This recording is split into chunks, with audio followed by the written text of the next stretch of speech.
শ্রদ্ধেয় Sheikh Ahmadullah হাফিজাহুল্লাহ, chairman As-Sunnah foundation Bangladesh. আমি মুহতারামকে ওনার মূল্যবান বয়ানে আমাদেরকে সমৃদ্ধ করার জন্য বিনীতভাবে অনুরোধ করছি।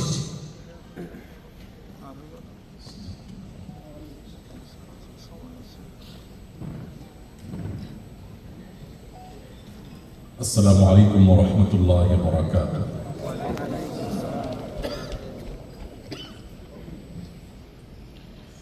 আপনারা সবাই ভালো আছেন?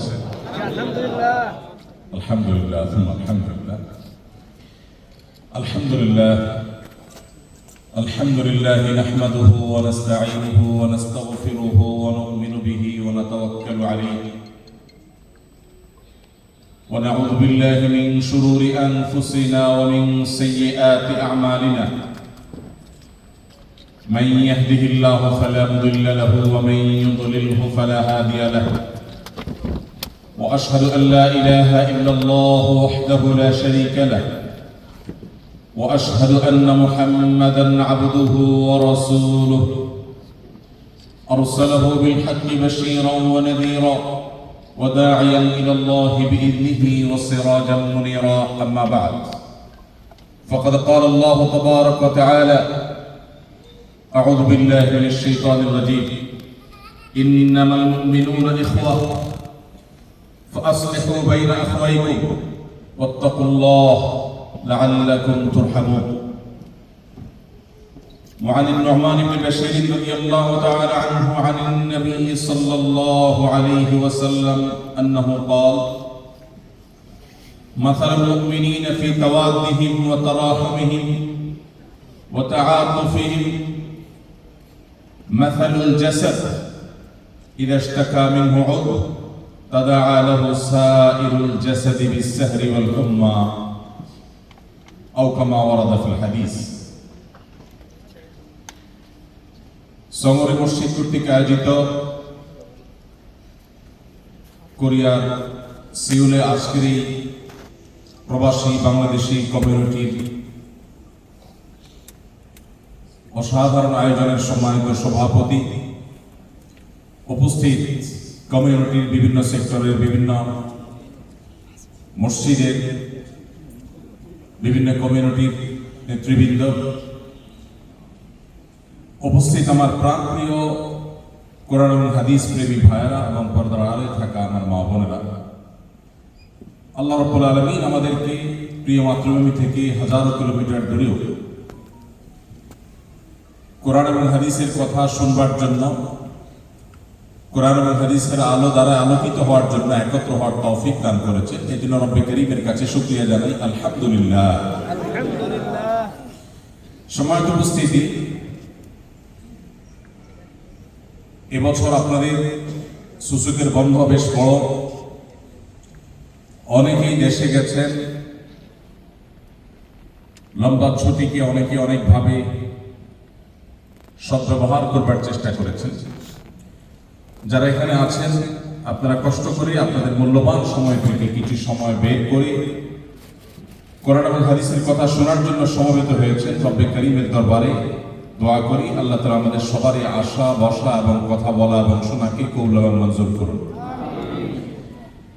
আজকের এই চমৎকার আয়োজনে এই মজলিসের যেরকম আমরা সমবেত হয়েছি, আল্লাহ রাব্বুল আলামিন এর বিনিময়ে আমাদেরকে জান্নাতুল ফিরদাউসে একত্র হওয়ার তৌফিক দান করুন। সম্মানিত উপস্থিতি,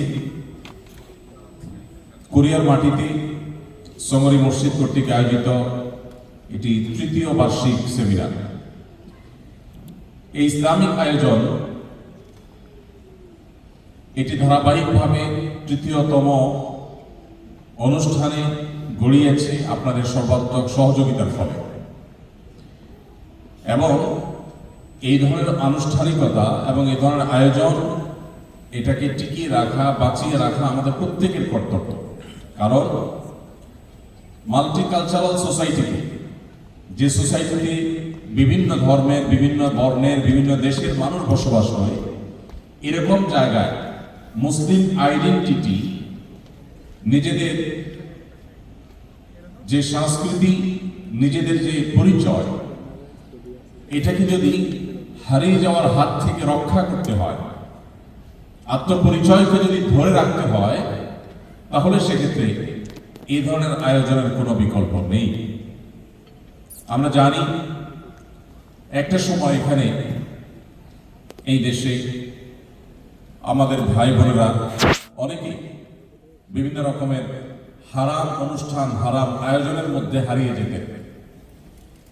এই যে সমরি মসজিদ সহ অন্য অনেকগুলো মসজিদ পুরা সুসুকির বন্ধে বিভিন্ন রকমের ইসলামিক প্রোগ্রামের ডিজাইন আপনাদের জন্য করেছেন, এটা আপনাদের জন্য বিশাল বড় নেয়ামত। পৃথিবীর বহু দেশের মানুষ এই নেয়ামত থেকে বঞ্চিত। আমাদের প্রবাসী বাংলাদেশি ভাইরা অনেক দেশে আছে, সংখ্যায় আপনাদের চাইতে কয়েক গুণ বেশি আছে। এরকম বহু দেশও আছে যেখানে এখনো পর্যন্ত বাংলাদেশি কমিউনিটির জন্য এই ধরনের কোনো আয়োজন, ইসলামিক আয়োজন এই স্কেলে এখনো পর্যন্ত করা সম্ভব হয়নি। আমি গত সপ্তাহে অস্ট্রেলিয়ার সিডনিতে প্রোগ্রাম করে এসেছি। সেখানে একটি হলে 900 মতো সিট ছিল। সবগুলো সিট ফিল আপ হওয়ার পর একই হলে দ্বিতীয় দফায় আবার প্রোগ্রাম করতে হয়েছে, কারণ উপস্থিত মানুষদেরকে জায়গা দেওয়া যাচ্ছিল না। এত বেশি মানুষ হয়েছে যে পুরো হল ফিল আপ হওয়ার কারণে একটা প্রোগ্রাম শেষ হওয়ার পর 5 দিন গ্যাপ দিয়ে আবার একই জায়গায় দ্বিতীয় আরেকটা প্রোগ্রাম করতে হয়েছে। কারণ সেখানে এই ধরনের বড় স্কেল ইসলামিক আয়োজন বাংলাদেশি কমিউনিটির জন্য, বাংলাদেশ থেকে ওলামা একরাম এসে ইসলামিক আয়োজন করা, এ ধরনের আয়োজন সেখানে এটা প্রথম ছিল। এত বেশি মানুষের উপস্থিতিতে এবং এই ধরনের আয়োজন সেখানে প্রথম হওয়ার কারণে মানুষের উপচে পড়া ভিড় এটা সামলাতে গিয়ে একই জায়গায় ডাবল প্রোগ্রাম করে তারপর মানুষকে জায়গা দিতে হয়েছে। এর আগে আমরা নিউজিল্যান্ডে গিয়েছি, যে নিউজিল্যান্ডে বাংলাদেশি কমিউনিটির সংখ্যা আপনাদের চাইতে অনেক কম, কিন্তু সেখানেও বাংলাদেশি মানুষদের উপস্থিতি, সেখানে মানুষের সাড়া ছিল চোখে পড়ার মতো।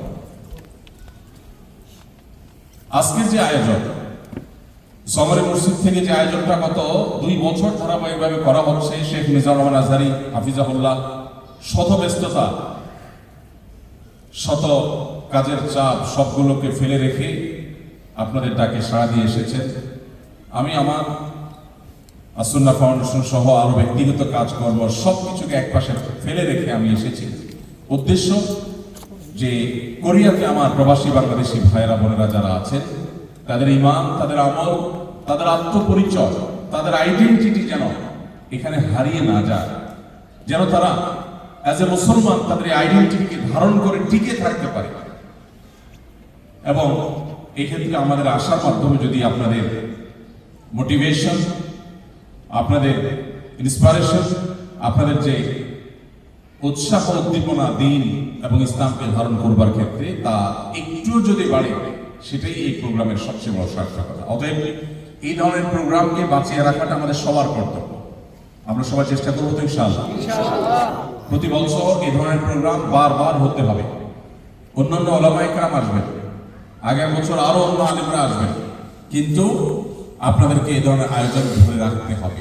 এই ধরনের আয়োজন যদি ধরে রাখা না যায়, তাহলে সেক্ষেত্রে আমাদের অনেক প্রবাসী ভাইরা অনেক দেশে তারা পরিবার সহকারে, অনেক সময় দেখা যায় ফ্যামিলি, বাচ্চা কাচ্চা, এমনকি নিজেরা পর্যন্ত তারা হারিয়ে গেছেন এবং আফসোস করে সেটাকে পুনরুদ্ধার করবার চেষ্টা করছেন। অতএব এই আয়োজন এটাকে টিকিয়ে রাখার জন্য এবং এই আয়োজনের পাশাপাশি আরো যতগুলো আয়োজন হচ্ছে পুরো কোরিয়ার মধ্যে, সেই সবগুলো আয়োজনকে আমাদের টিকিয়ে রাখার জন্য সবাইকে চেষ্টা চালাতে হবে। আল্লাহ আমাদের সবাইকে সেই তৌফিক দান করুন। সমাজ উপস্থিতি, একটা সুনির্দিষ্ট বিষয়ের উপর আমি কিছু কথা ইনশাআল্লাহ বলবো। আপনাদের ছোটখাটো কয়েকটা প্রশ্ন আমার কাছে এসে পৌঁছেছে, সেই প্রশ্নগুলোর উত্তর ইনশাআল্লাহ আমি দেওয়ার চেষ্টা করবো। এরপর আমাদের আজকের অন্যতম প্রধান আকর্ষণ শেখ মিজানুর রহমান আজহারী হাফিজাহুল্লাহ, তিনি হোটেল থেকে ইনশাআল্লাহ আসবেন কোরআন এবং হাদিসের আলোকে কিছু গাইডলাইন গ্রহণ করবার জন্য। আমাদের উদ্দেশ্যকে যদি আমরা খালেস করে নিই, তাহলে এখান থেকে ইনশাআল্লাহ উপকারী কোরআন এবং হাদিসের কথা এটা নিয়ে আমরা যেতে পারবো এবং আমাদের আশা এবং বসাটা সার্থক হবে।